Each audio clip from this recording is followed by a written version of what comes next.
Chapter 18. Cult.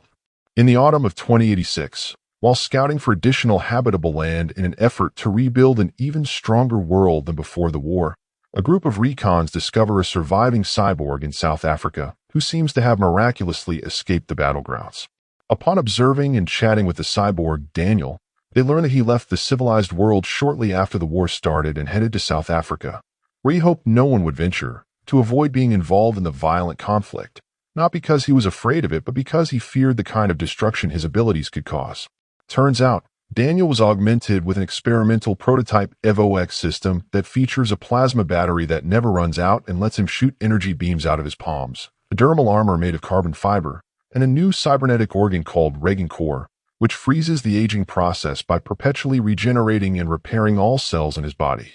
Because such technological advantages have made him practically immortal, virtually indestructible, and immensely powerful, many people he has encountered have begun following and worshiping him as a god and considering themselves his disciples, whose mission is to make the world witness his greatness and dedicate their lives to him. Finding their cult-like behaviors alarming and outright dangerous, the recon team decide to launch an attack on Daniel's base with the aim of eliminating a potential risk against humanity and confiscating his technologies to use as weapons, only to realize that this is a deadly mistake as they are quickly wiped out by a small group of cultist guards, whose surprisingly high combat proficiency easily overpower them even without Daniel's direct involvement. Committed to retaliate in the name of their god, Daniel, the cultists mobilize their troops and march toward Human Settlement HQ in Europe, while also recruiting new disciples and producing more weapons using Daniel's technologies as the blueprints, including plasma tanks, rifles, and supersonic missiles. Within weeks, such high-tech weaponry quickly helps the cultists obliterate dozens of human bases,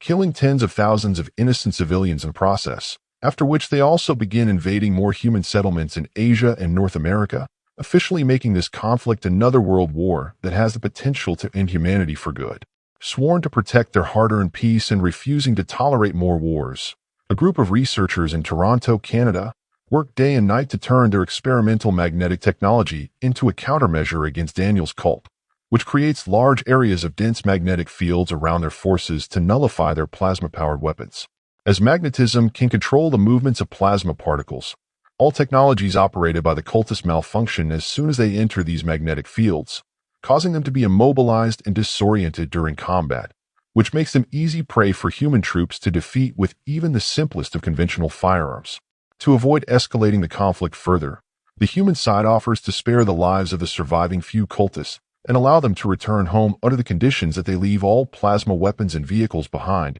and that they will never leave South Africa again, to which the defeated cultists agree without hesitation to end the bloodshed and finally restore peace to the world.